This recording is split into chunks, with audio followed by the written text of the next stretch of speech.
युष्मत् अस्मत् प्रत्यय गोचरयोः विषय विषयिणोः तम प्रकाशवत् विरुद्ध स्वभावयोः इतरेतर भावानुपपत्तौ सिद्धायाम अपि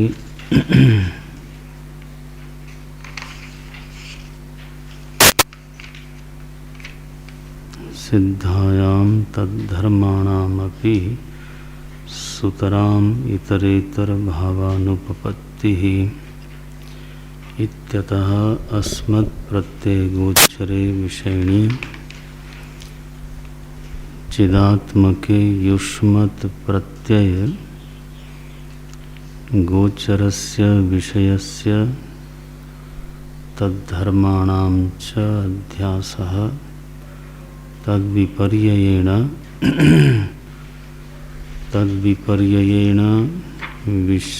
विषयिणः तद्धर्माणां च विषये अध्यासः मिथ्या इति भवितुं युक्तम्। तथापि अन्योन्यस्मिन् अन्योन्यात्मकताम् अन्योन्यधर्मांश्च अध्यस्य इतरेतर अविवेकेन अत्यंत विविक्तयोः धर्मधर्मिणोः मिथ्याज्ञाननिमित्तः सत्यानृते मिथुनीकृत्य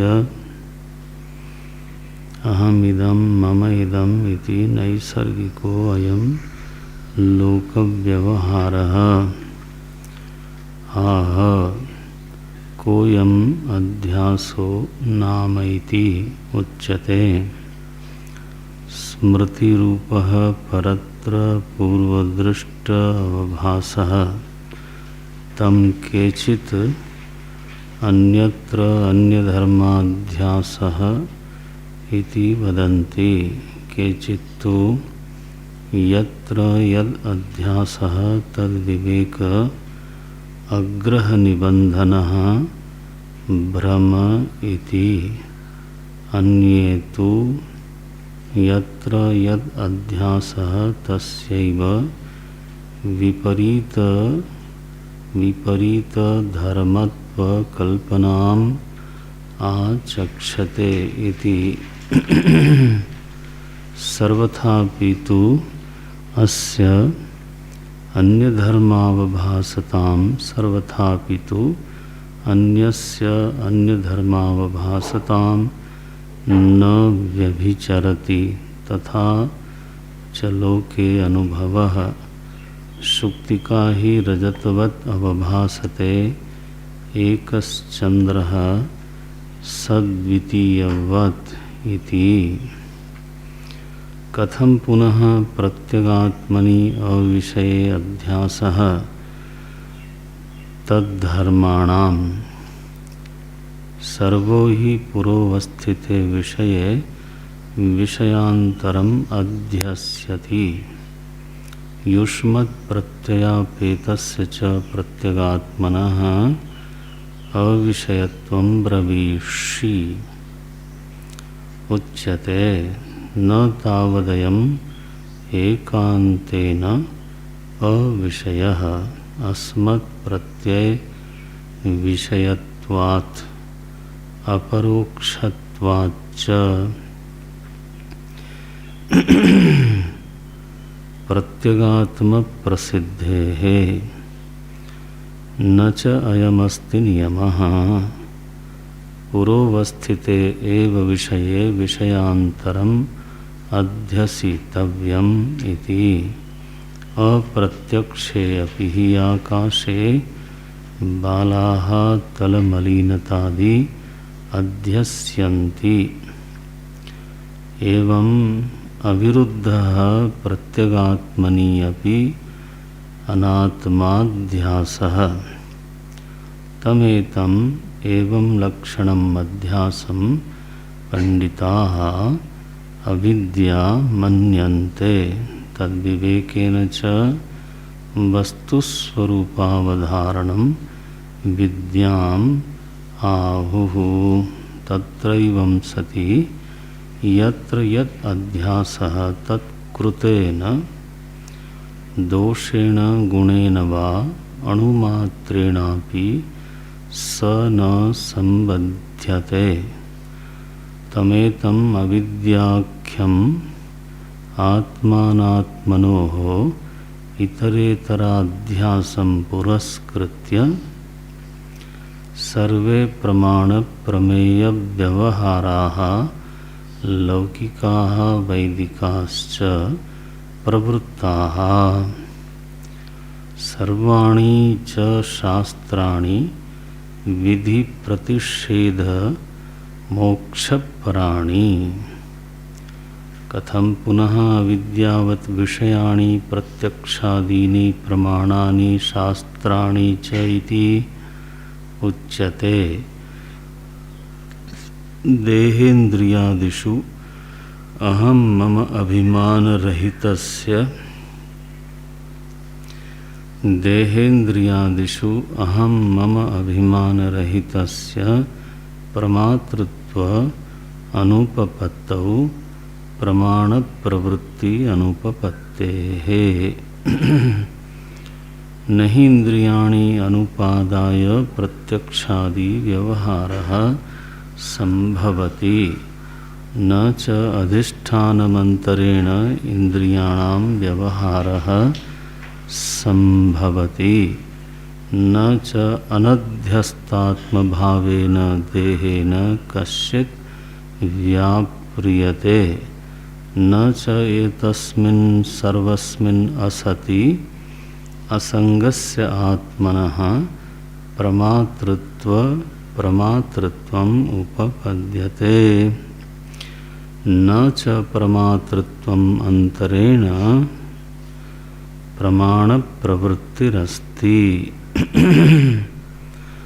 न च प्रमातृत्वमन्तरेण प्रमाण प्रवृत्तिरस्ति तस्मात् अविद्यावत् विषयाण्येव प्रत्यक्षादीनि प्रमाणानि शास्त्राणि च इति।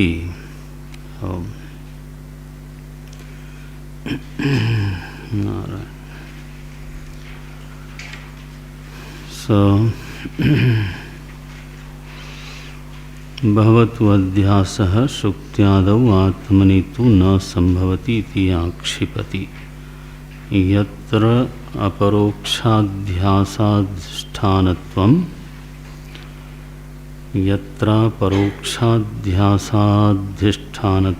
तत्र इंद्रिय संयुक्तत्वं विषयत्वं च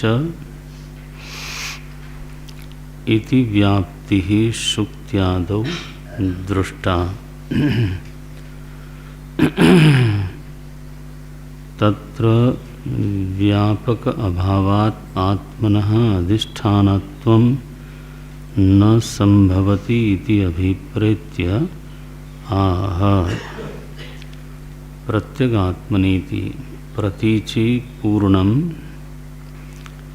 इंद्रिय अग्राह्ये विषयस्य अहंकारादेः तद्धर्माणां च अध्यासः कथमित्यर्थः उक्तव्याप्तिम् आह सर्वो हीति पुरोवस्थितत्वम् इंद्रिय संयुक्तत्वम् ननु आत्मनः अपि अधिष्ठानत्वार्थं विषयत्वादिकम् अस्तु इति अत आह युष्मत् इति इदं प्रत्यय अनर्हस्य प्रत्यगात्मनः न चक्षुषा गृह्यते इत्यादि श्रुतिम् अनुसृत्य त्वम् अविषयत्वं ब्रवीषि सम्प्रति अध्यासलोभेन विषयत्व अंगीकारे श्रुति सिद्धान्तयोः बाधः स्यात् इत्यर्थः। आत्मनि अध्यास संभावनां प्रति जानीते उच्यते इति। अधिष्ठान आरोप्य योः अधिष्ठान आरोप्ययोः एकस्मिन् ज्ञाने भासमानत्वमात्रम् अध्यासव्यापकम् तच्च भानप्रयुक्त संशयनिवृत्त्यादि फलभाक्त्वं तदेव भानभिन्नत्वघटितं विषयत्वं तन्न व्यापकं गौरवात् इति मत्वा आह। अयमात्मा नियमेन अविषयो न भवति तत्र हेतुमाह अस्मदिति। अस्मत् प्रत्ययः अहमिति अध्यासः तत्र भासमानत्वात् इत्यर्थः। अस्मदर्थः चिदात्मा प्रतिबिंबितत्वेन यत्र प्रतीयते सोऽस्मि सः अस्मत् प्रत्ययः अहंकारः तत्र भासमानत्वात् इति वा अर्थः। न च अध्यासे सति भासमानत्वं तस्मिन् सति स इति परस्पराश्रय इति वाच्यम्। अनादित्वात् पूर्वाध्यासे भासमानात्मनः उत्तराध्यासाधिष्ठानत्व संभवात् ननु अहमिति अहंकार विषयक भान रूपस्य आत्मनः भासमानत्वं कथं तद विषयत्वं विना तत्फलभाक्त्व अयोगात् इति अत आह। अपरोक्षत्वाच्चैति च शब्दः शंका निरासार्थः स्वप्रकाशत्वादित्यर्थः। स्वप्रकाशत्वं साधयति प्रत्यक इति। आबालपंडित आत्मनः पंडितमात्मनः संशयादि शून्यत्वेन प्रसिद्धेः स्वप्रकाशत्वम् इत्यर्थः।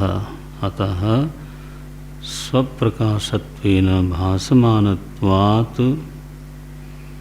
आत्मनः अध्यास अधिष्ठानत्वं संभवति इति भावः। यदुक्तम् अपरोक्षाध्यासाधिष्ठानत्वस्य इंद्रिय संयुक्ततया ग्राह्यत्वं व्यापकम् इति तत्र न च अयमिति इत्यादि। नारायण। पूर्व पक्ष क्या है यहाँ पर? अध्यास की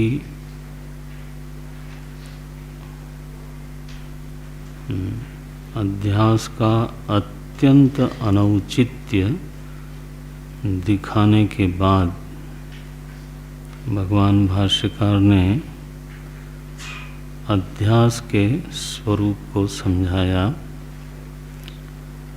कि यह बिल्कुल किसी भी प्रकार से संभव नहीं होने पर भी तथापि अविवेक के कारण तो अध्यास हो गया है, अध्यास की उपलब्धि हो रही है। ये अध्यास किसके बीच में हुआ है? बोलते हैं विषय और विषयी के बीच में हुआ। विषय और विषयी में धर्मी अध्यास भी हुआ है और धर्माध्यास भी दोनों में हुआ है।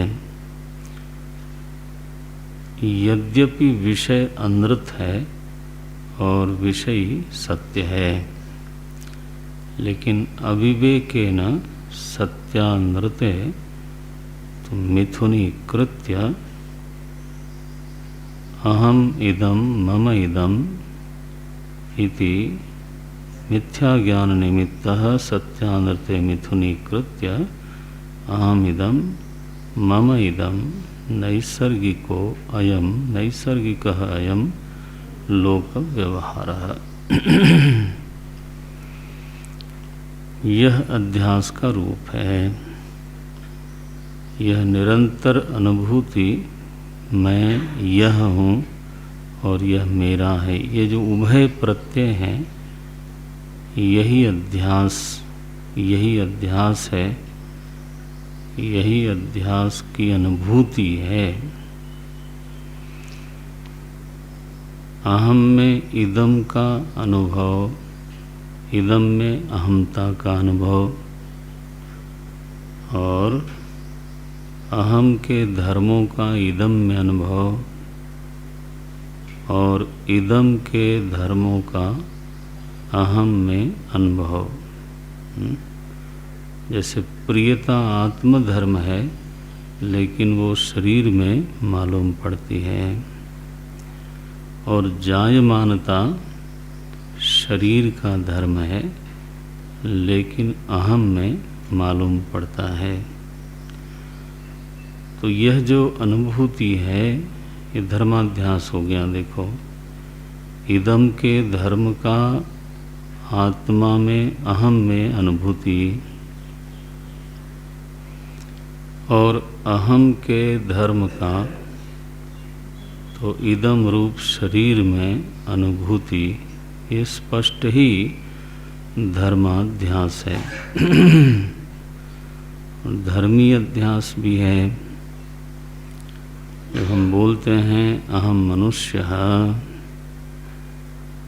तो ये अहम सामान्य में मनुष्य विशेष का अध्यास हुआ है। ठीक है, स्पष्टम। अहम सामान्य है और उसमें माने विषय है मनुष्यता। अहम सामान्य है, यदि उसके विशेष का ज्ञान होता तो बोलते अहम चिदात्मा, ऐसा बोलते। ये अहम चिदात्मा ऐसा बोलने की बजाय अहम मनुष्य बोलते हैं। सो अहम सामान्य में मनुष्य रूपी जो अन्य धर्म है उसका आरोप हुआ। तो ये वाक्य, ये अनुभूति बन रही है निरंतर, अहम मनुष्य। सो धर्माध्यास और धर्मी अध्यास, ये दोनों बिल्कुल हुआ पड़ा है, और यही समस्त लोक व्यवहार का निमित्त है। यह तो मिथ्या ज्ञान है। मिथ्या ज्ञान निमित्तः अयम लोक व्यवहारः।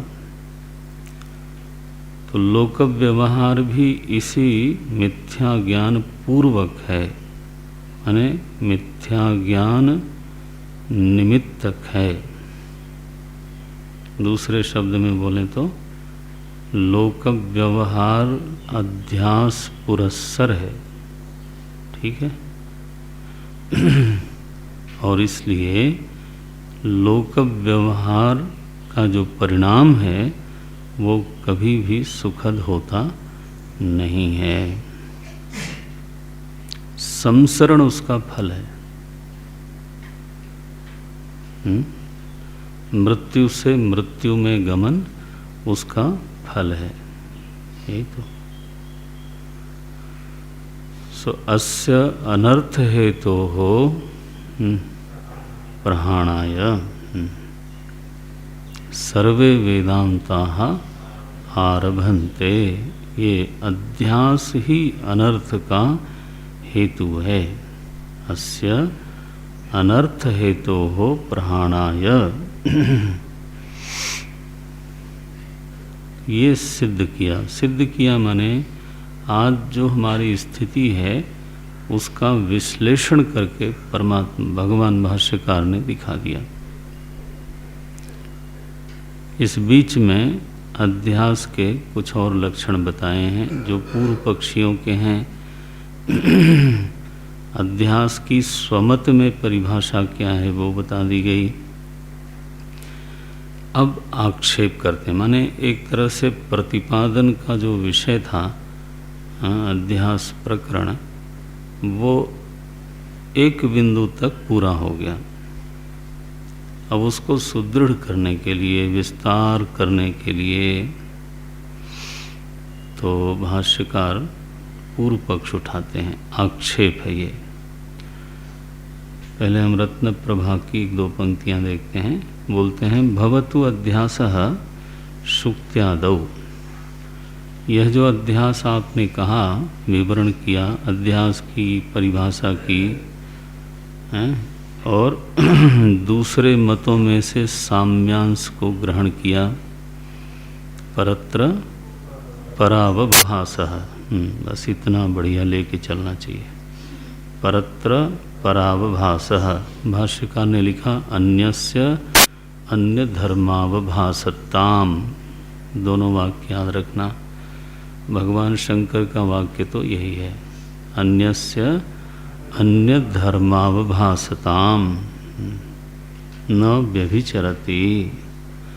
रत्न प्रभा का वाक्य है परत्र परावभासः अध्यासः।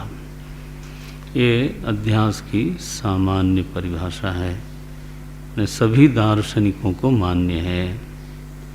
तो बोले अध्यास होता है, ये बात सही है। जीवन में ऐसा कोई बता नहीं सकता कि उसको कहीं अध्यास हुआ नहीं। भवतु अध्यासः, लेकिन कुत्र भवतु? शुक्त्यादौ, शुक्ति में, आकाश में, रज्जु में, सूर्य की किरणों में यह अध्यास हो सकता है, होता ही है। भवतु अध्यास शुक्त्यादौ, लेकिन आत्मनि तो न संभवति। यह आक्षेप है, आत्मा में यह अध्यास संभव नहीं है, किसी प्रकार से संभव नहीं। इसमें आक्षेप क्या है पहले रत्न प्रभा देख लेते हैं। वो व्याप्ति बनाई इन्होंने। क्या व्याप्ति बनाते हैं? यत्र अपरोक्षाध्यासाधिष्ठानत्वम। देखो ये व्याप्ति, यत्र तत्र, यत्र अपरोक्षाधिष्ठानत्वम, यत्र अपरोक्षाध्यासाधिष्ठानत्वम तत्र इंद्रिय संयुक्तत्वम विषयत्वम च इति व्याप्ति। ये व्याप्ति है जहाँ जहाँ प्रत्यक्ष में है अधिष्ठानत्व, अध्यास का अध्यास और अधिष्ठानत्व दिखाई देता है, वहाँ पर वह विषय इंद्रिय से युक्त बनता है, माने सविषय बनता है। विषयत्व के बिना अध्यास अधिष्ठान संबंध की सिद्धि नहीं होती, दिखाई देती, ये बोलते हैं। अपरोक्ष माने यहाँ पर प्रत्यक्ष। कल ही मैं किसी को कह रहा था, अपरोक्ष शब्द का वेदांत में दो अर्थ होता है। एक तो नए तत्पुरुष समास है, न परोक्षम इति अपरोक्षम, बस तस्मात् प्रत्यक्षम अपि अपरोक्षम उच्यते। इसको ध्यान में रख लेना आप, एक ही परिभाषा मत लेके चलना। न परोक्षम इति अपरोक्षम। इसलिए वेदांतों में, प्रौढ़ ग्रंथों में प्रत्यक्ष के लिए भी बार बार आपको अपरोक्ष शब्द पढ़ने को, सुनने को मिलेगा। ये है। तो परोक्षता क्या चीज़ है? परोक्ष ज्ञान क्या है? बोले हैं जिस ज्ञान का ज्ञेय तत्देश तत्काल विशिष्ट हो। परोक्ष ज्ञान किसको बोलेंगे? जिस ज्ञान का ज्ञेय है तत्काल तत्देश विशिष्ट हो। बस जैसे हम कहते हैं तो वहाँ पर अग्नि है, तो वह जो अग्नि है वो तत्देश विशिष्ट है। बोले उस शहर में देवदत्त रहता है। ये ज्ञान क्या है? परोक्ष है। क्यों परोक्ष है? क्योंकि देवदत्त तत्देश विशिष्ट है। तत् माने वह, तत्देश विशिष्ट होने के कारण देवदत्त रूपी ज्ञेय तत्देश विशिष्ट होने के कारण वो ज्ञेय में तत्ता होने के कारण वह ज्ञान भी परोक्ष ज्ञान कहलाता है। तत्ता कहाँ है? ज्ञेय में, ये ध्यान में रखें। इसी तरह से अगर कहा जाए 16वीं शताब्दी में तुलसीदास जी हुए हैं, तो तुलसीदास जी हुए,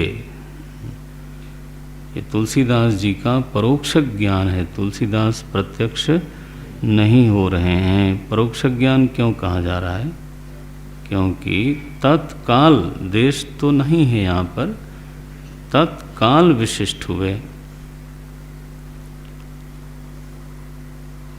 तो तत्काल विशिष्ट होने से अथवा तद्देश विशिष्ट होने से, ज्ञेय के विशिष्ट होने से ज्ञान परोक्ष कहलाने लगता है। परोक्ष ज्ञान है क्योंकि उस ज्ञान से जानी हुई चीज उपलब्ध नहीं है। ये देखो,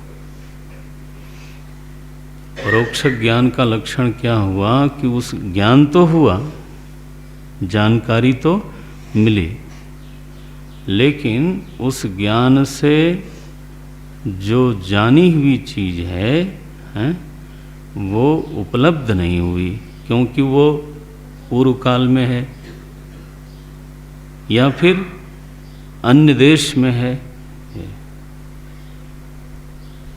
तो प्रत्यक्ष ज्ञान का लक्षण क्या है? एतत् देश विशिष्ट, एतत् काल विशिष्ट। वस्तु का बोध कराने वाला ज्ञान प्रत्यक्ष ज्ञान कहलाता है। ऐसे बोले एतत् देश विशिष्ट, एतत् काल विशिष्ट। वस्तु का बोध कराने वाला ज्ञान प्रत्यक्ष ज्ञान कहलाता है। देखो ये भी एक परिभाषा है, साफ है? नहीं नीता?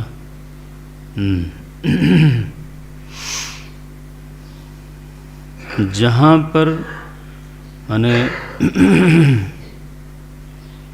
जहाँ पर ज्ञेय वस्तु माने जो जानी गई वस्तु है वो उपलब्ध है। क्यों उपलब्ध है? इसी देश में है और इसी काल में है, तो उसके साथ हम व्यवहार कर सकते हैं। उसमें अर्थ क्रियाकारित्व बिल्कुल सिद्ध दिखाई देता है। वैसे प्रत्यक्ष के बहुत सारे लक्षण आप पढ़ चुके हो। अक्षम अक्षम प्रति यो बुध्यते ज्ञायते तत् प्रत्यक्षम। अक्षम अक्षम, अक्ष माने इंद्रिय, हाँ अक्ष माने आँख नहीं होता।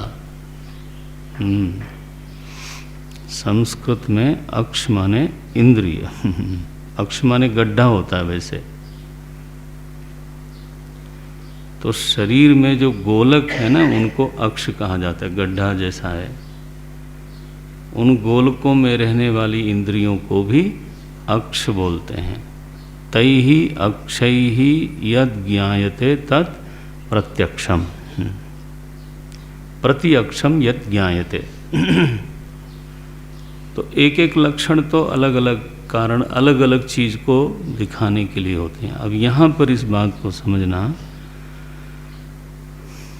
प्रत्यक्ष ज्ञान वही है जिसका ज्ञेय एतत् काल विशिष्ट है और एतत् देश विशिष्ट है।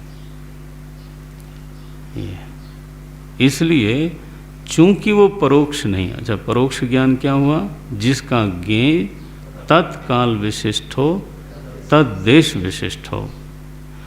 तो जो परोक्ष नहीं है, न परोक्षम इति अपरोक्षम अर्थात प्रत्यक्षम अपि अपरोक्षम उच्यते, ये हुआ सिद्ध। तो अब ये शब्द अब जाके खुलेगा, क्या बोलते हैं? अपरोक्षाध्यासाधिष्ठानत्वम, आया शब्द। अपरोक्ष की दूसरी परिभाषा है तो करण के बिना जो जाना जाए, वो परिभाषा हमने बोली है, अवेद्यत्वे सति भासमानत्वम अपरोक्षम। ये बढ़िया परिभाषा है। अवेद्यत्वे सति, वेद्य बने बिना, ज्ञेय बने बिना, दृश्य बने बिना,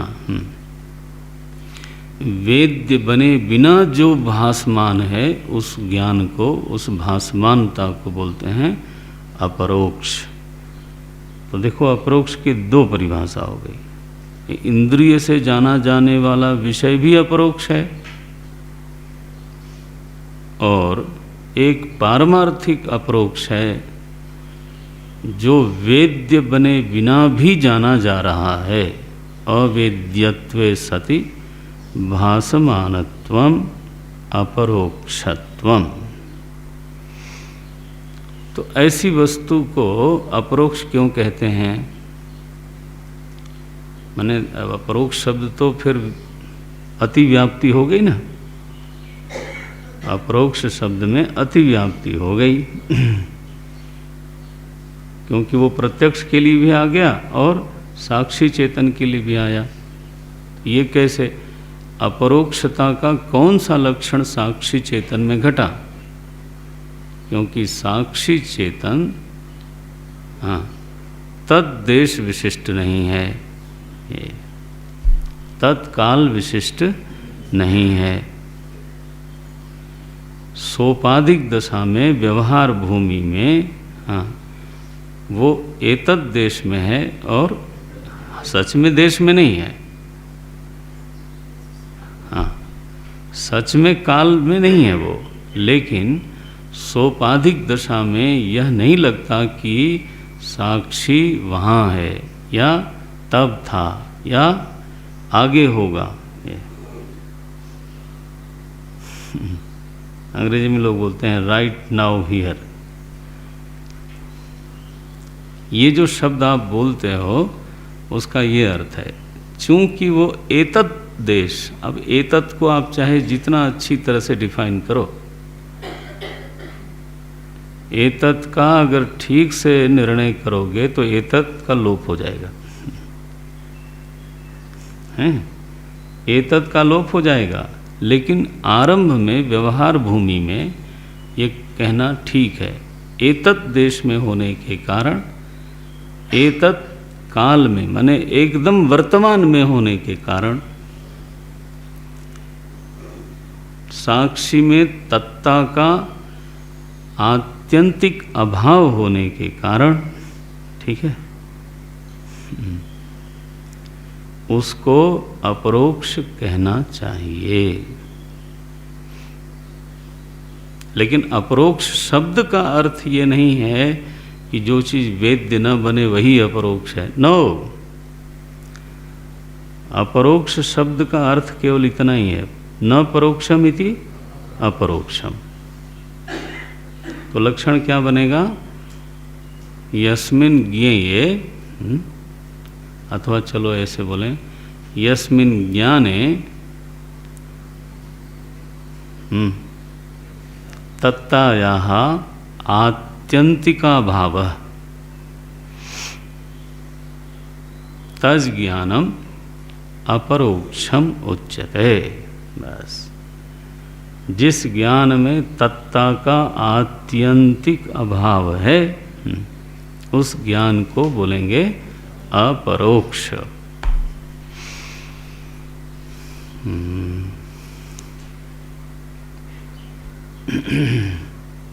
हो गया।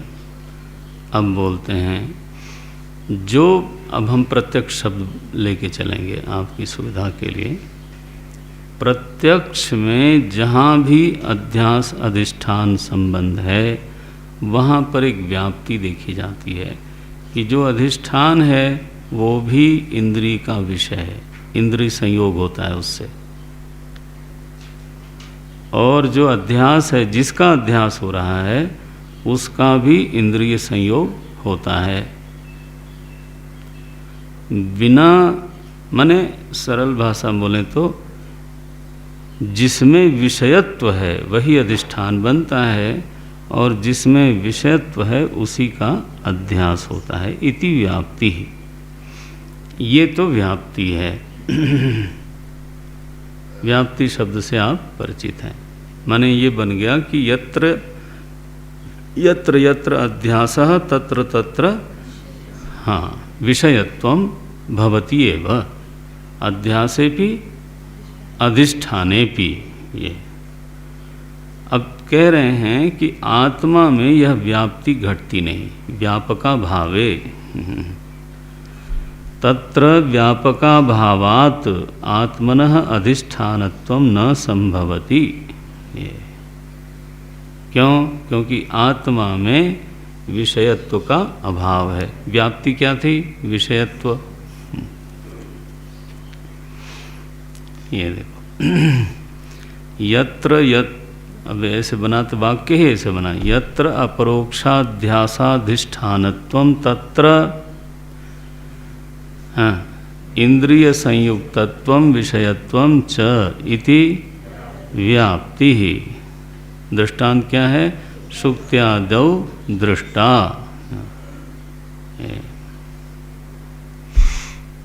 आत्मा में चूंकि यह व्याप्ति व्याप्त नहीं हो रही है, थोड़ा अपनी भाषा में पढ़ा जाए, व्यापका भावात्, व्यापका भावात् माने व्याप्ति व्यापक नहीं हो रही है, इसलिए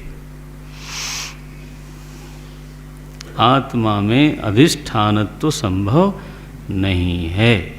बस हेतु क्या दिया? व्यापका भावात् आत्मनः अधिष्ठानत्वं न संभवति इति अभिप्रेत्य। बहुत बड़ा आक्षेप है। अच्छा, इसको थोड़ा दूसरी भाषा में बोला जाए। वो कैसे बोलते हैं कि जिस आत्मा में आप अध्यास बता रहे हो और आत्मा को अध्यास का अधिष्ठान बता रहे हो, मुझे बताओ आत्मा का ज्ञान है या अज्ञान है? बोले आपके पूछने का मतलब क्या है? मतलब ये है कि यदि आत्मा का ज्ञान है तो जिस विषय का ज्ञान होता है, हाँ, उसमें अध्यास नहीं हो सकता, निरस्त हो गया। दूसरा विकल्प है, आत्मा का ज्ञान है तो जिस विषय का ज्ञान होता है उसमें भी भ्रम नहीं होता। तो अब कोटि तो दो ही बनेगी, या तो ज्ञान हो या तो अज्ञान हो। तो आप बताओ जरा मुझे नारायण कि आत्मा का ज्ञान है तो फिर भ्रम हो नहीं सकता, फिर जो है वो सही है, या फिर आत्मा का अज्ञान है तो फिर भी भ्रम नहीं हो सकता। रज्जु का यदि पूर्ण अज्ञान हो भ्रम नहीं हो सकता, रज्जु का ज्ञान हो तो भी भ्रम नहीं हो सकता। नारायण। तो ऐसी दशा में अध्यास, आत्मा अध्यास का अधिष्ठान बना, ये संभावना आप कैसे बोलते हो? बोले जरा अपने तर्क को खोलो, बताओ जरा। बोलते हैं, देखो ये पहले तो हेतु दे दिया, कथम पुनः प्रत्यगात्मनि अविषये अध्यासः तद अध्यासः विषय तद्धर्माणाम। क्यों, क्या परेशानी है भाई? बोले सर्वो ही पुरोवस्थिते विषये विषयांतरम अध्यस्यति। माने सर्वत्र ये नियम देखा जाता है कि पुरोवस्थिते, पुरोवस्थिते माने सामने रखी हुई वस्तु में, ये पुरो शब्द से इंद्रिय संयुक्त तत्व बता रहे हैं। बोलते हैं पुरोवस्थितत्वम इंद्रिय संयुक्तत्वम। अब चलो हम बार बार नीचे नहीं जाते, आप इसको भाष्य को ही देखो। सर्वो ही, उसका ही माधुरी का स्वाद जरा लिया जाए। सर्वो ही पुरोवस्थिते विषये, जो सामने प्रत्यक्ष विषय है उसी में अध्यास देखा जाता है। सर्वो ही पुरोवस्थिते विषये, और अध्यास किसका होता है? वो भी विषय ही होता है। विषये विषयांतरम अध्यस्यति। विषय में ही विषयांतर का अध्यास देखा जाता है। और आत्मा का क्या हाल है? युष्मत् प्रत्यय अपेतस्य च प्रत्यगात्मनः अविषयत्वं ब्रवीषि। आत्मनः अविषयत्वं ब्रवीषि। आत्मदेव में किसी प्रकार की विषयता नहीं है, ऐसा आपने खुद कहा था। कैसे कहा था? वो पहला वाक्य है, युष्मत् अस्मत् प्रत्यय गोचरयोः विरुद्ध विषय विषयिणोः विरुद्ध स्वभावयोः। तो आपने स्वयं ही कहा कि युष्मत् प्रत्यय तो विषय को बोलते हैं, और अस्मत् प्रत्यय जो गोचर है वो विषय नहीं है। प्रत्यगात्मनः अविषयत्वं ब्रवीषि। देखो, अविषयत्वं ब्रवीषि का अर्थ कैसे किया? युष्मत् प्रत्यय अपेतस्य प्रत्यगात्मनः। प्रत्यगात्मा में युष्मत् प्रत्यय का कभी प्रवेश नहीं होता। उपेत नहीं है, क्या है? अपेत है। देखो कहने का ढंग देखो। युष्मत् माने विषय, माने युष्मत् प्रत्यय माने इदम कर लो सरलता के लिए। प्रत्येक आत्मा में इदंता का प्रवेश नहीं हो सकता। युष्मत् प्रत्यय अपेतस्य च प्रत्यक आत्मनः। प्रत्यक मने भीतर नहीं, प्रत्यक अव्यय है, शब्द को समझो आप। प्रत्यक मने एक तो अर्थ होता है इसका विपरीत। प्रत्यक मने विपरीत। अब चूंकि बाहर के संदर्भ में प्रत्यक शब्द का प्रयोग हो रहा है, इसलिए अर्थ बनेगा भीतर। विपरीत होने से भीतर।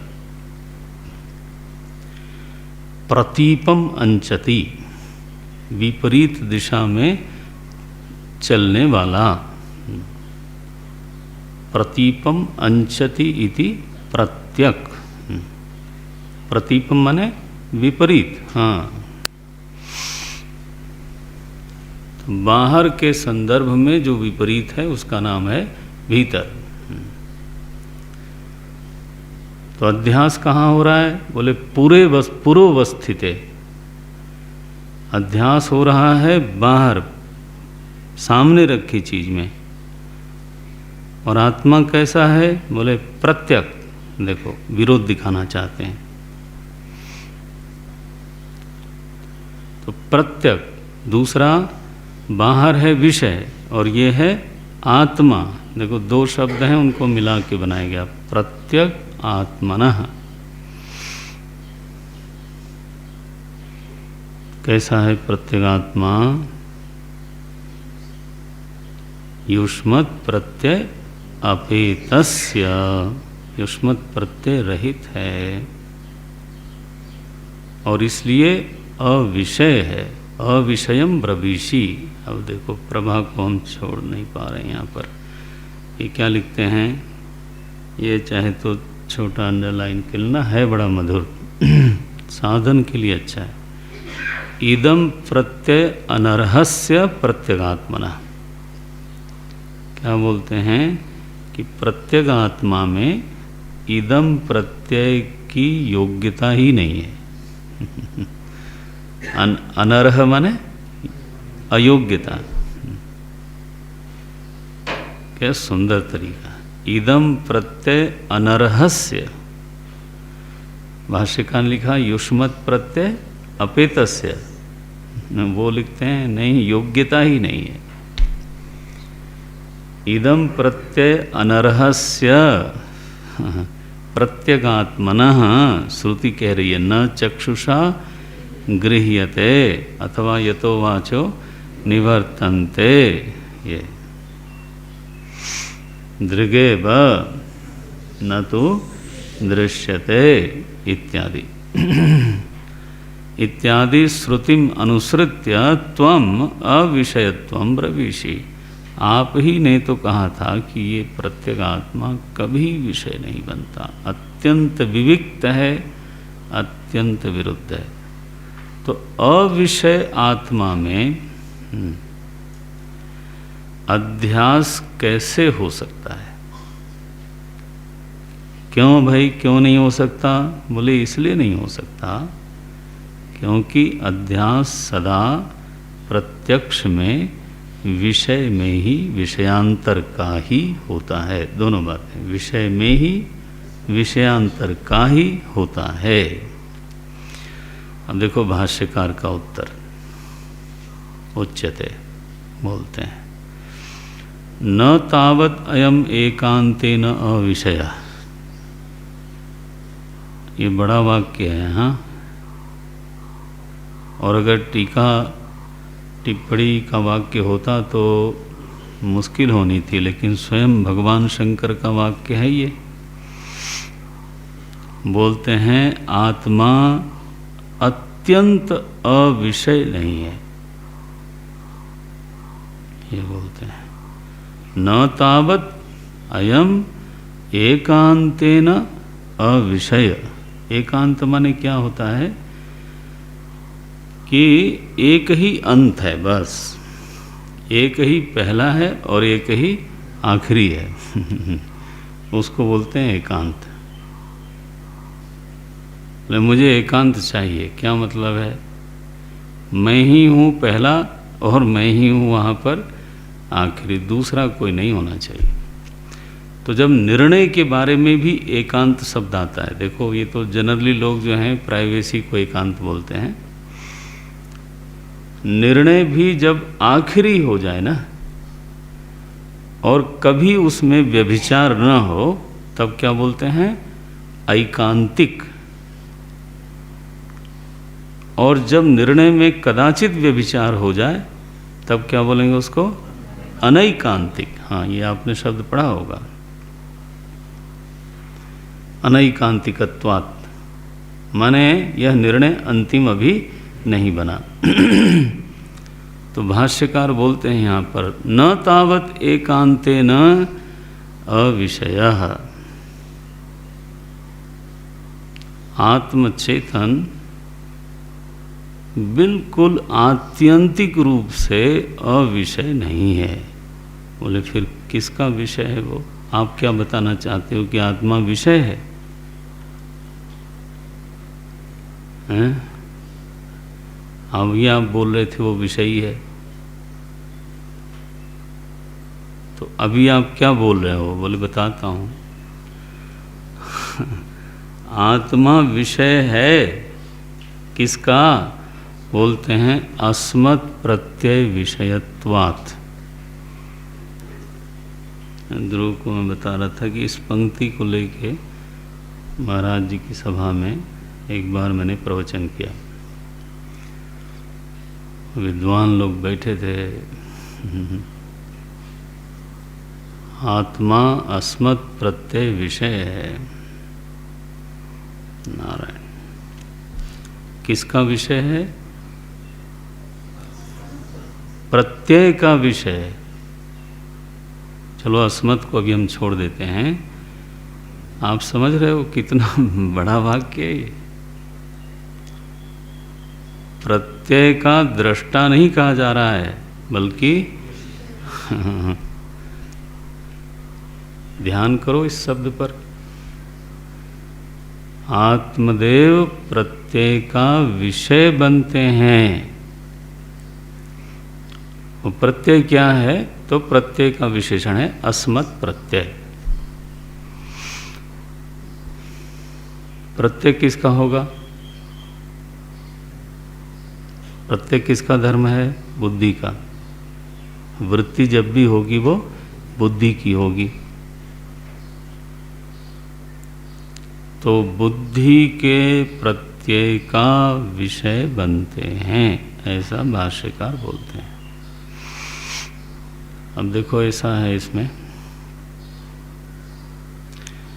हमको अपने का ज्ञान, हमको अपने बारे में जो ज्ञान हो रहा है वो कैसे हो रहा है? इतना बात तो माननी ही पड़ेगी कि इदम का ज्ञान होता है तो अहम का भी ज्ञान होता है। अहम अज्ञात तो नहीं है, ये तो मानना ही पड़ेगा। कैसे ज्ञान होता है? मैं हूँ यह बात कैसे जानी जाती है? बोले एक प्रत्यय धारा बह रही है। क्या है वो? अस्मि, अस्मि। ये अस्मि से ही अस्मत् निकला है, ध्यान रखना। किससे? अस्मि। हाँ, अस सत्तायाम भुवि। अस धातु का एक अर्थ होता है सत्ता। एक तो हुआ क्षेपणे, एक हुआ भुवि। पाणिनि महर्षि ने लिखा अस भुवि। अस धातु का अर्थ है भुवि, होना। इसी अस धातु में दो तरह की क्रिया बनती है। जब मैं ऐसा बोलता हूं तो आपको व्याकरण पढ़ने का मन होता है कि नहीं? एक सकर्मक और एक अकर्मक। जैसे अस्ति, ये अकर्मक हुई, और भवामी, हाँ, ये सकर्मक हो गई।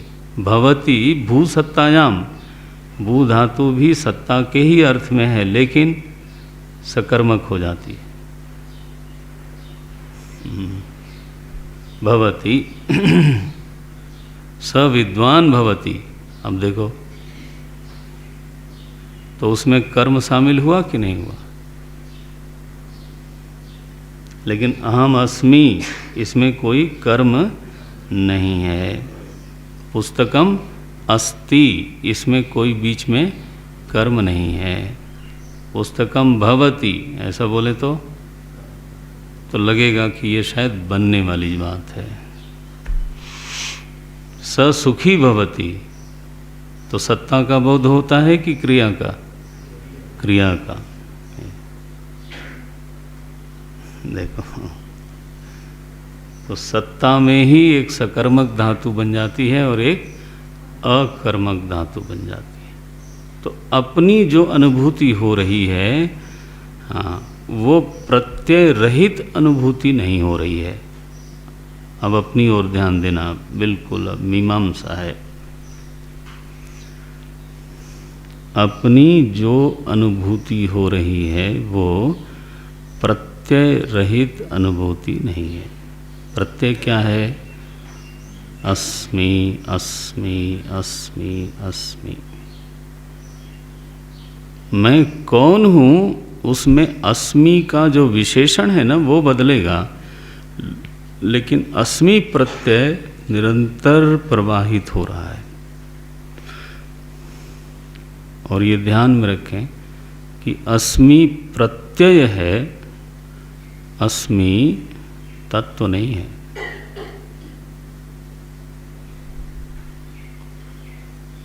ठीक है? कारण सुषुप्ति में अस्मि प्रत्यय का भान नहीं होता। ठीक? मूर्छा में अस्मि प्रत्यय का भान नहीं होता। तो जब अस्मि प्रत्यय का भान नहीं होता उस समय अपना भी भान नहीं होता। ये तो मानोगे आप। इसका मतलब क्या हुआ कि आत्मानुभूति अस्मि प्रत्यय सापेक्ष है।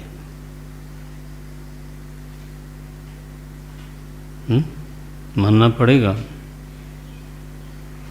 अगर वह अस्मि प्रत्यय सापेक्ष नहीं होती तो सुषुप्ति में है ना अपना बोध होता, अथवा कोमा में अपना बोध होता, मूर्छा में अपना बोध होता। तो अब ये तय हुआ एक तरह से कि जो अपनी इस समय जो अपनी अनुभूति हो रही है वो अस्मि प्रत्यय सापेक्ष अनुभूति हो रही है। इस समय जो अपनी अनुभूति हो रही है वो अस्मि प्रत्यय के अधीन है।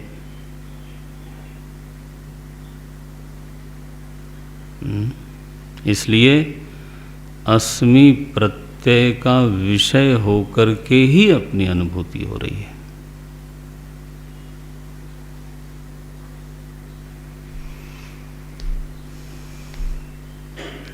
लगता तो ऐसा ही है।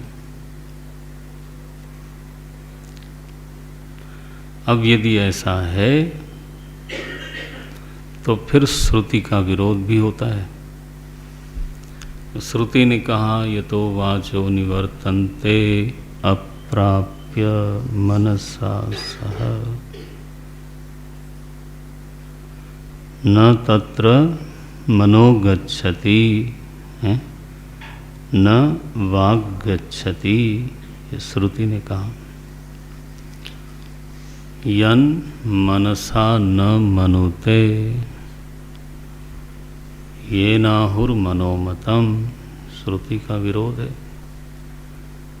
और विचार से ये बात साफ लगती है कि अस्मि प्रत्यय का व्यतिरेक होने पर अपनी अनुभूति का भी लोप होता है।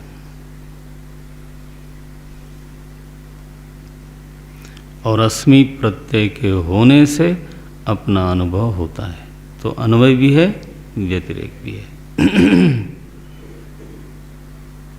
और अस्मि वस्तु नहीं है, तत्व नहीं है, प्रत्यय है।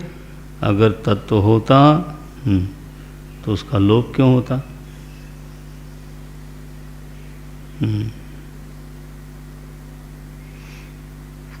सजातीय प्रत्यय प्रवाह है, ये बात ठीक है, लेकिन है वो प्रत्यय।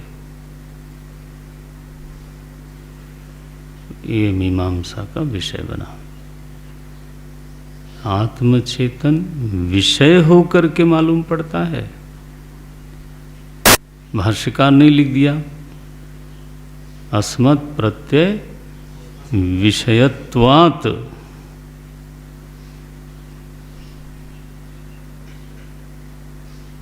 आत्मा एक आत्यंतिक रूप से अविषय नहीं है, ये शब्द बोल रहे हैं। तो बोले ये तो श्रुति विरुद्ध वाक्य हो गया। श्रुति विरुद्ध ही हुआ ना। न तत्र मनो गच्छति न चक्षुर्गच्छति नो मनो न विद्मः न विजानीमः कथम एतद अनुशिष्यात् यस्य मतम तस्य मतम यस्य न वेद सः। आखिर प्रमाण श्रुति है।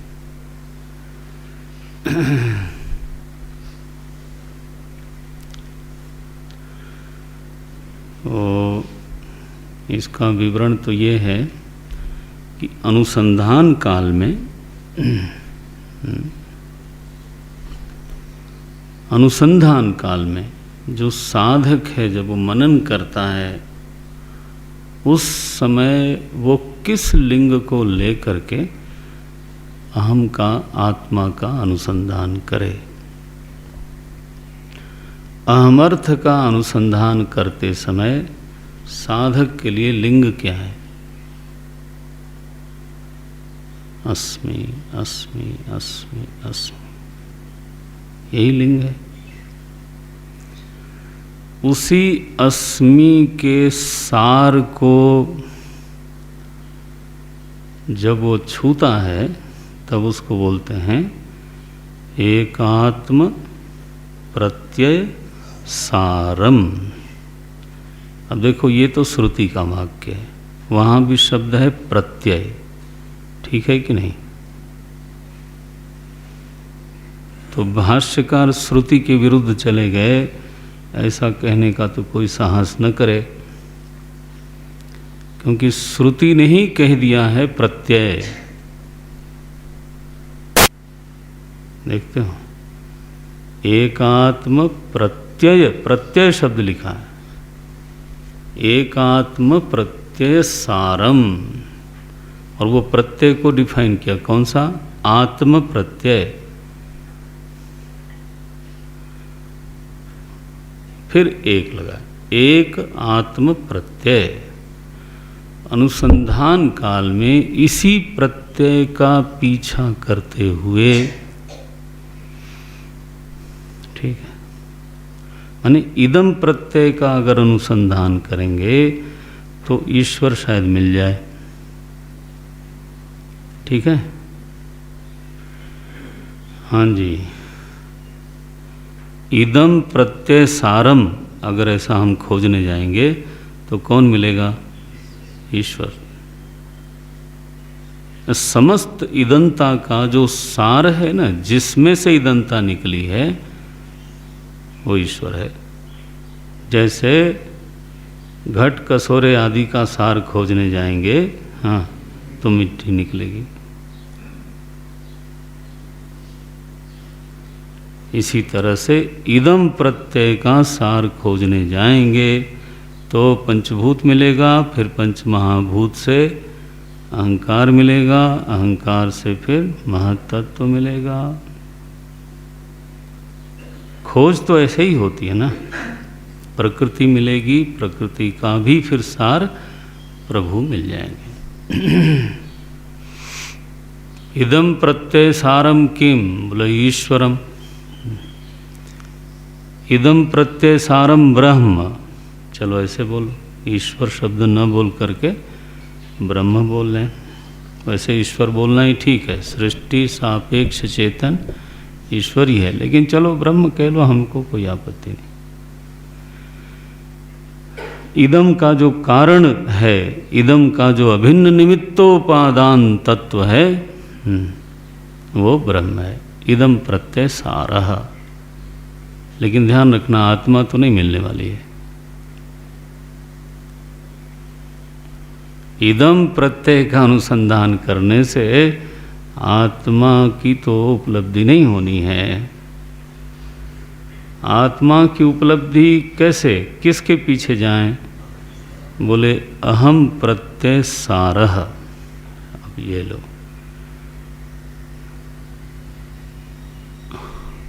सीधा अस्मत् प्रत्यय सारः, एकात्म प्रत्यय सारः। अहम अहम अहम, इसका जब अनुसंधान करता है साधक, तो उसका बहिर से क्या वियोग होता है। ये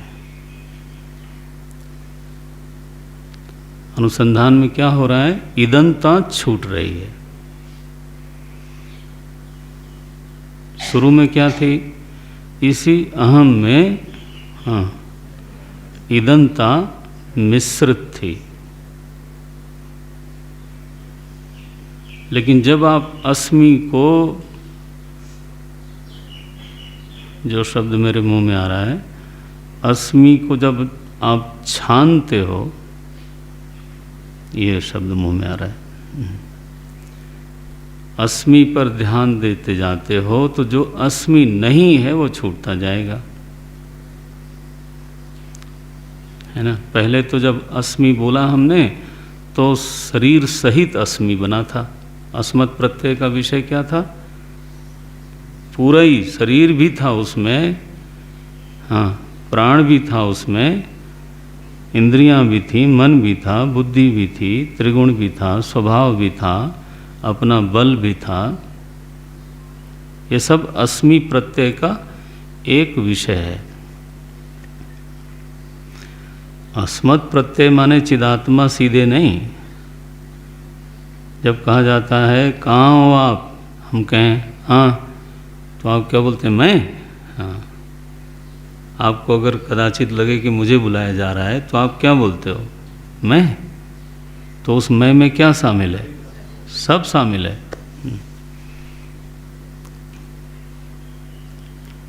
तो एक अस्मत् प्रत्यय में ऐसे तो सब शामिल है, इदम शामिल है, अध्यस्त इदम शामिल है।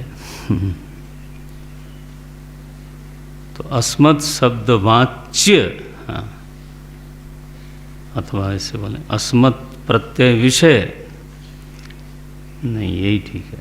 अस्मत् शब्द वाच्य अध्यास रूप जो अहम अपना आत्मा है, अध्यास सहित जो अपना आत्मा है, अर्थात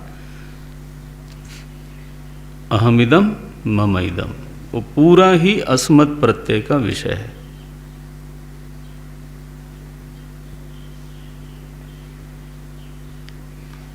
विचार करके देखें। फिर इसका अनुसंधान होता है तो फिर इदंता में तो अस्मि शब्द घटता नहीं। इसलिए अस्मि शब्द में से देह बाहर गया। देह के साथ स्त्री पुरुष मनुष्य हैं, ये सब तद्धर्माणाम अपि चला गया। आप देखो अस्मि प्रत्यय आपको कहाँ ले जाता है? बुद्धि में नहीं। अस्मि प्रत्यय का पीछा करने से अंततः जैसे इदम प्रत्यय ब्रह्म से मिलाता है, हाँ, इदम प्रत्यय का सार खोजने पर ब्रह्म की प्राप्ति होती है, वैसे ही अस्मत् प्रत्यय का सार खोजने से चिदात्मा में ही जाके अस्मि घटेगा और कहीं घट नहीं सकता।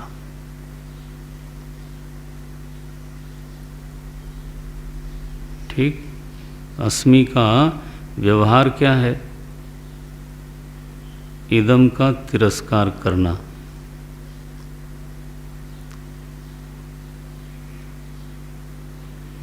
बनता है।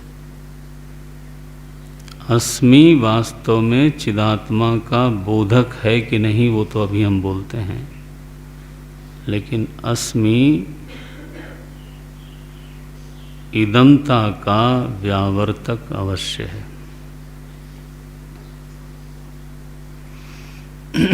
ये अस्मि प्रत्यय का व्यवहार ही यही दिखाई देता है।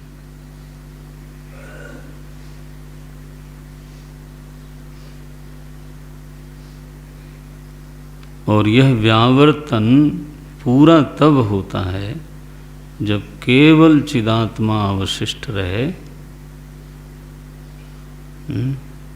और इदंता का लेश भी न हो। यह अस्मि प्रत्यय का उपकार है।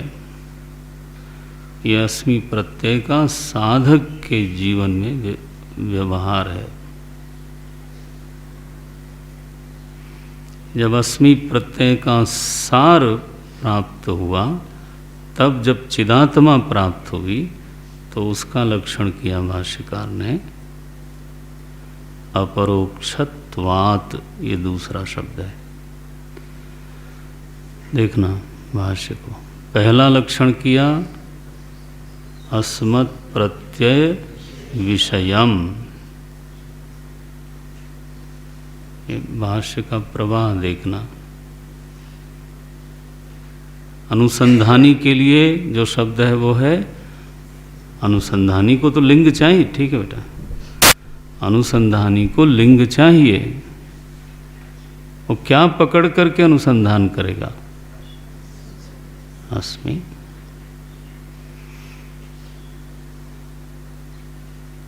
उसके लिए जो शब्द भगवान भाष्यकार देते हैं वो है अस्मत् प्रत्यय विषयम। लेकिन वह जब अनुसंधान पूरा होगा तो अस्मि प्रत्यय का सार होगा चिदात्मा, जो प्रत्यय का विषय नहीं है और जिसकी उपलब्धि अस्मत् प्रत्यय के अधीन नहीं है। तो उसकी उपलब्धि कैसे होगी फिर? अपरोक्षत्वाच्च, ये देखो,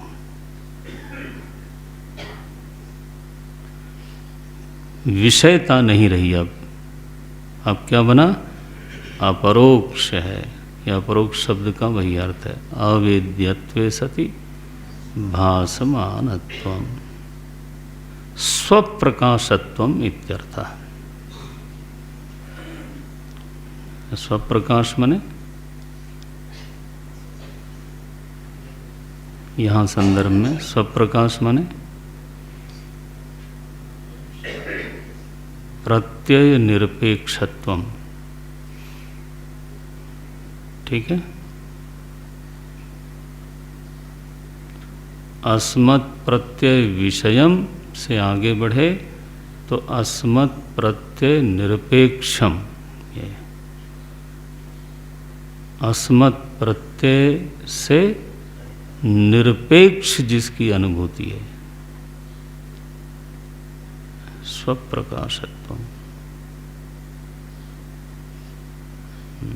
अस्मत् प्रत्यय विषयम, दूसरा है शब्द अपरोक्षत्वात्, ये प्रबुद्ध का अनुभव है, यानी ज्ञानी का ये अनुभव है। अनुसंधानी का अस्मत् प्रत्यय विषयम, ये देखो अधिकारी बदल रहा है। हो गया? कोई आदमी न अनुसंधानी है न ज्ञानी है,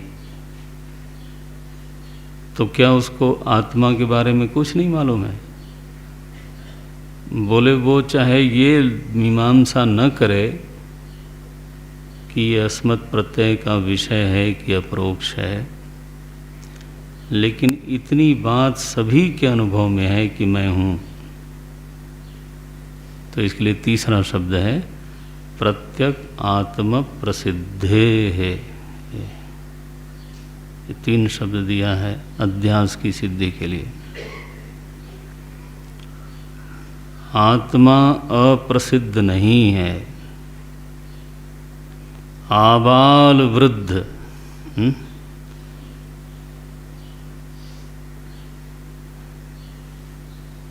ब्रह्मा जी से लेकर पिपीलिका पर्यंत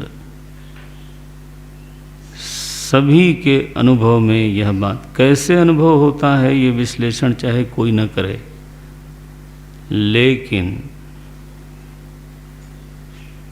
यह अनुभूति सभी को बिल्कुल साफ साफ है कि मैं हूँ। न कश्चित प्रतीयात नाहमस्मीति, यह किसी को प्रतीति नहीं हो सकती। देखो, प्रतीति अनर्ह है, प्रतीति का यह कभी विषय नहीं हो सकता कि मैं नहीं हूँ। करके दिखाओ।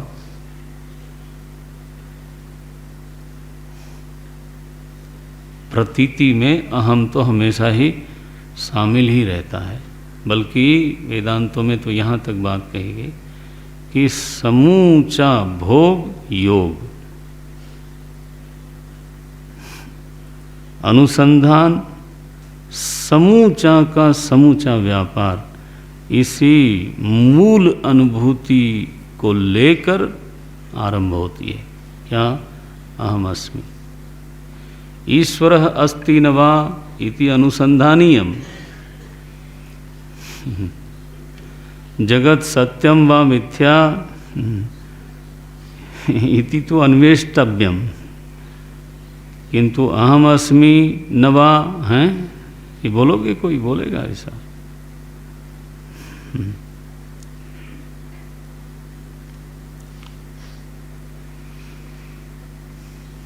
इसलिए तीसरा जो लक्षण किया, तुम कहते हो आत्मा अविषय है, अब आप समझ गए होंगे। भाष्य को केवल देख करके देखिए,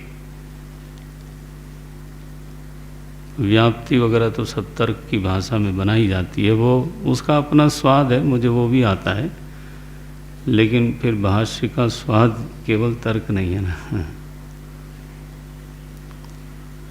भाष्य में जब ये कहा गया कि आत्मा अविषय है, इसलिए उसमें अधिष्ठान नहीं हो, अध्यास नहीं हो सकता, तो पूर्व पक्षी अविषय बताने से क्या बताना चाहता है? हैं? आत्मा अप्रसिद्ध है, ठीक है, या फिर अज्ञात है। असल में उसका कहना ये है, और उसी अज्ञातता का निषेध करने के लिए भाष्यकार ने 3 शब्द दिए।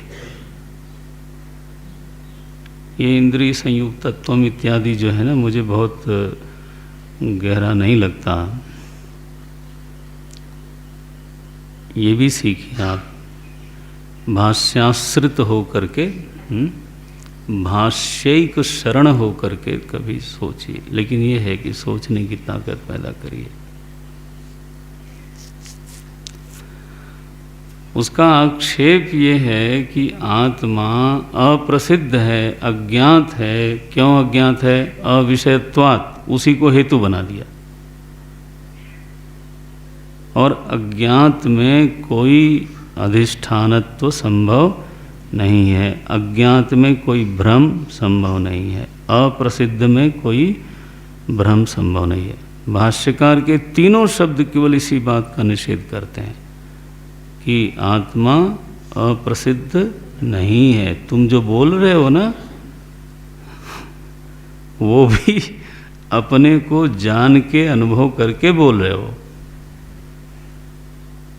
ये बोलते हैं, अब 3 अधिकारी इसमें दिखाई देते हैं। आत्मा के ही बारे में 3 तरह के अनुभव बने। एक है अनुसंधानी, साधक है अस्मत् प्रत्यय विषयम, विषयत्वात् एक। फिर ज्ञानी जो शुद्ध रूप से तत्व को जान पाया, तब वो बोलेगा अपरोक्षत्वाच्च। और फिर ये सर्वलोकानुभव सिद्ध बताते हैं, प्रत्यगात्म प्रसिद्धे। 3 शब्द दिए, किसका निषेध करने के लिए? हाँ, अज्ञातता का अथवा अप्रसिद्धि का। बस इतना आप समझ लो तो बहुत हो गया, माने हमारी मीमांसा सफल हो जाएगी। वाह, ये बहुत बढ़िया वाक्य, आई टेल यू। भाष्यकार ने सीधे ही कह दिया, क्या बात करते हो, आत्मा ज्ञात है तो अज्ञात ज्ञापक है, हुआ फिर प्रमाण तो। आत्मा सबको ज्ञात है, मूर्ख को भी, साधक को भी, ज्ञानी को भी। ये देखो, जो अत्यंत साधारण है उसके लिए प्रत्यगात्म प्रसिद्ध है, और जो बिल्कुल ज्ञानी है उसके लिए अपरोक्ष है, और जो खोजना चाहता है उसके लिए एक लिंग बताता हूँ। वो क्या है? अस्मत् प्रत्यय विषयत्वात्। तुम इदम प्रत्यय का अनुसंधान करोगे तो आत्मोपलब्धि नहीं होने वाली है। भगवान शंकर के लिए एक प्रार्थना है ना, संसार है ना, संसार सारम। हाँ,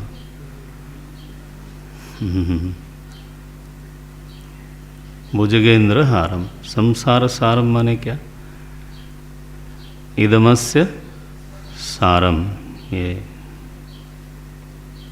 यही है उसका अर्थ। वाह। तो ये बोलते हैं परोक्षत्वाच्च प्रत्यगात्म प्रसिद्धे। पहले तो ये कह दिया कि तुम अज्ञात अज्ञात की बात मत करो, और अब जरा सा उसकी बुद्धि को खुजलाते हैं। ये पंक्ति देख लीजिए, भाष्यकार कहते हैं तुम पुरोवस्थिते, क्या तुमने शब्द बोला था? सर्वो ही पुरोवस्थिते विषय विषयांतरम अध्यस्यति। बोले ये नियम है क्या? केवल तुम ही सोचते समझते हो? न च अयम अस्ति नियमः, क्या नियम नहीं है? पुरोवस्थिते एव विषय विषयांतरम अध्यसितव्यमिति। ये ऐसा कोई नियम नहीं है, बना नहीं सकते ऐसा नियम। क्यों? बोले तुमको दूसरा दृष्टांत देता हूँ। अप्रत्यक्षे अपि, देखो पूरे वस्थिते हटाया, काट दिया बिल्कुल। अप्रत्यक्षे अपि ही आकाशे, बोलो जरा, तुम्हारे मत में आकाश प्रत्यक्ष है? तुम्हारे मत में आकाश पूर्वस्थित है, इंद्रिय भाष्य है। अप्रत्यक्षे पि आकाशे बालाः तलमलिनतादि अध्यस्यन्ति। ये बालक लोग अप्रत्यक्ष आकाश में तलमलिनता आदि का अध्यास करते ही हैं। इसलिए ये प्रत्यक्ष में ही अध्यास होता है, इस प्रकार का कोई नियम बिल्कुल नहीं है। एवं इसलिए तुम मूल बात का निषेध मत करो। आत्मा में इदंता का अध्यास हुआ पड़ा है, इसीलिए सारे अनर्थ हैं। अगर तुम ये कह दोगे कि अध्यास नहीं हुआ है, हाँ, तो फिर उस अनर्थ की निवृत्ति भी फिर नहीं हो सकती। इसलिए एवं अविरुद्धः प्रत्यगात्मनि अपि अनात्माध्यासः। इसलिए प्रत्यक आत्मा में अनात्मा का अध्यास समझने में कोई विरुद्ध तर्क उपस्थित नहीं है। ओम। अगली कक्षा में देखते हैं इसको। ओम ओम ओम।